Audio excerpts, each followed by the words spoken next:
guys, welcome back to my channel. I haven't uploaded in such a long time, but that's because of uni and studying and stuff. So in this video I'm going to be doing a dog training tutorial, which I don't think I've done on this channel yet, which is exciting. Basically my cousin went on holiday with her family and she needed someone to puppy sit for her. She's a 10-month-old Labrador called Dusty, and he's just gorgeous. He's a little bit boisterous and he needed a little bit of lead training, so I said to her that I'd be happy to help her, and she said that's amazing, thank you very much. So while she was on holiday for the weekend, she went Friday morning and then came back Sunday evening, but then didn't pick him up until Monday morning because it would have been easier for her with her kids and stuff. So that was great. I got to have him for a little bit longer because he's absolutely lovely. I love him. So I did some lead training with him, and he is a ball obsessed dog. He's like a toy obsessed dog, and I thought, well, all of the progressive reinforcement videos that I've seen before have done like where the dog wants like a treat, like some food. So I thought like it would be interesting to train a dog that's obsessed with toys. I'm training Dusty not to pull on the lead because he did pull on the lead quite badly, and my cousin has a bad back, so I wanted to kind of sort that out for her so that she could take him for walks and things. So this is a step-by-step guide of how to train a dog that is obsessed with toys, with balls, to get them to walk nicely on the lead. So step one is to gain interest, and what I mean by that is to work off lead with the dog and have the things that they are obsessed with. For example, like Dusty loves his rubber balls, so I've got 2 of his rubber balls in this next clip, and what I'm doing in this next clip is I'm walking along, trying to get him to walk alongside me while I'm holding those balls that he wants, and I'm trying to get him to walk alongside me, and once he walks alongside me a couple of steps, I will say good boy and throw one of his balls to him. Now if he loses concentration and walks away from me, then I call to him by doing something like pop pop pop, or something high pitched is usually good, which I know men struggle with. It's a lot easier for women to do kind of like a high pitched sound, but it will get him to come back to me and get him to focus on what I've got in my hands. And then what I'll also do is maybe throw the balls up in the air and to get him interested in what I have.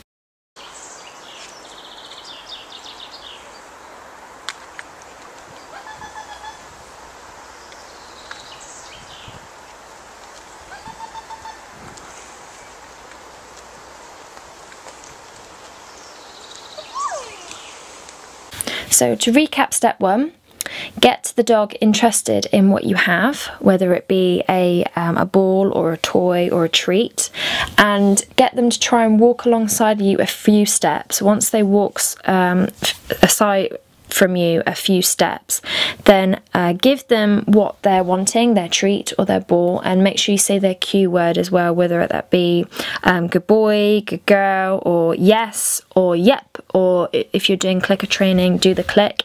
So then you can build that up, you can do a longer distance. So the first time you might do 2 steps, then 3 steps, then 4 steps, and so on. So they get used to walking alongside you, even off lead. Step 2 is an advancement of step 1 basically. It's just you are trying to get them interested in what you have, but this time instead of being off lead, they're on the lead. Now I would suggest choosing a neutral environment, so an environment they're pretty much used to, something like their living room, your like garden, which is what I've chosen. I've chosen our back garden because Dusty spent a lot of time in our back garden, and just make sure that the dog is walking alongside you, and once they walk alongside you a couple of steps, say their cue word and then give them their ball, which is what I do here. Then once again you could build that up, so then you go a couple of steps, they get their treat, you do a few more steps, they get their treat, and so on. So once you have been able to walk maybe the length of whatever space you're choosing, or a few lengths, then you can move on to being in a wider environment. So to recap step 2, it's basically you choosing an environment that they're pretty much used to, and then you're trying to walk a few steps with them by your side, no pulling, and then they get their treat. Remember that there's no pulling, they can't pull at all. If they pull, then you try and get their attention, and then once they have walked nicely beside you, then you can give them the treat. Remember that you're trying to set them up for success and not failure. So if they pull, then you need to go back a step. You need to reduce the amount of steps you're taking for them to succeed. So step 3 is another advancement on from step 2. So now you're in a wider environment. You can choose a field or your kind of street, your kind of the walk that you would like for your dog to go on, whether that's in the park or wherever. So a little bit more distraction, but you need to get the second step pretty much down before you can move on to this step. So with this, again, you take a couple of steps, you say their cue word, they get their treat, making sure that they're not pulling at all. They've got to be walking alongside you nicely on the lead, and as soon as they have taken those couple of steps, then you give them their treat. You walk a few more steps, they get their treat, few more steps, they get their treat. You know, you're building it up to where you can walk the length of something, maybe the length of a field or a length of a park, without them pulling, and that's what I was doing with Dusty here.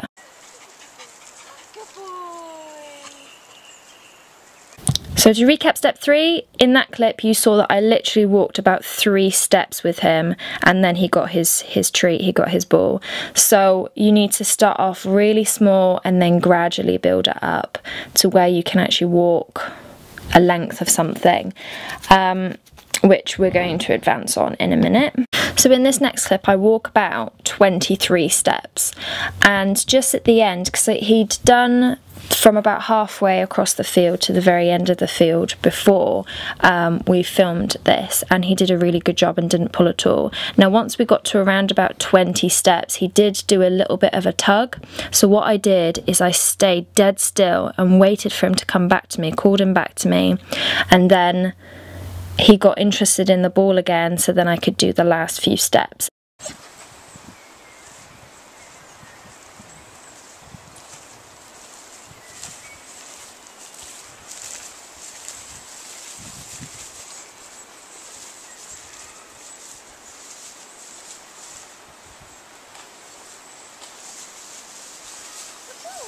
So step 4 is stopping. So in these next clips you're going to see that Dusty actually already has the ball. I've let him have the ball because sometimes when you're lead training he is going to just have the ball. So what I'm doing now is we're going to, because he's walked almost the full length of the field that we were in with no pulling when I had the ball, now he's going to have the ball and we're going to try and walk the full length of it without pulling. Now if he pulls, what I'm going to do is I'm going to stop dead still, try and get his attention, then I'm going to walk. As soon as you have to look at the dog's muscles, and see if they are nice and relaxed. Once the dog looks fairly relaxed, then you can keep walking.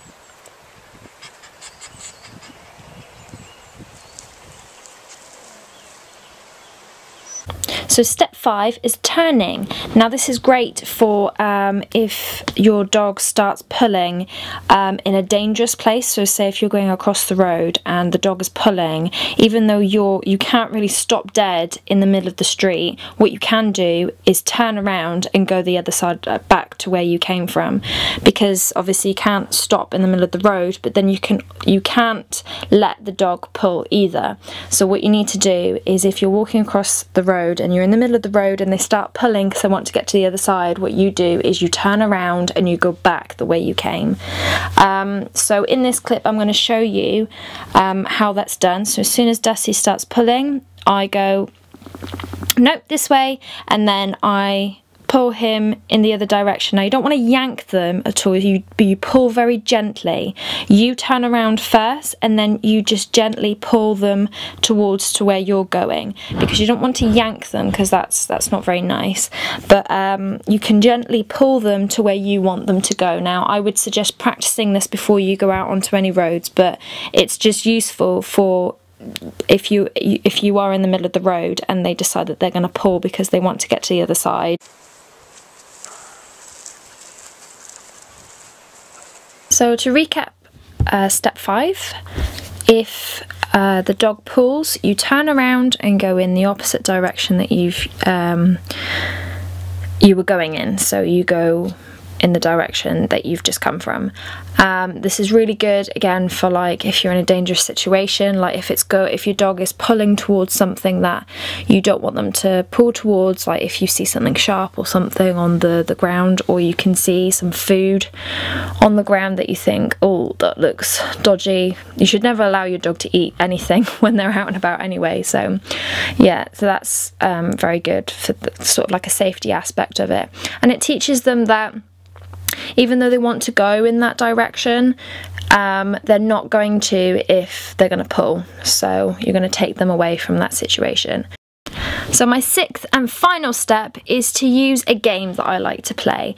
So this is especially good for dogs who really love toys. So what I do with Dusty in these next few clips is I have a ball on it in one place that I know of, and he knows it's there as well. I've got the other ball, and what I'm doing is I'm putting it out of his reach, somewhere out of his reach, and then we're gonna walk past it, and he has got to find the restraint to not pull towards the ball.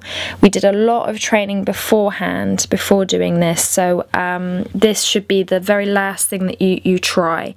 And what you could do is you could maybe do where it's a person that they want to get towards, or another dog, or anything that they would want to get towards. I used the park as well for this later on in training.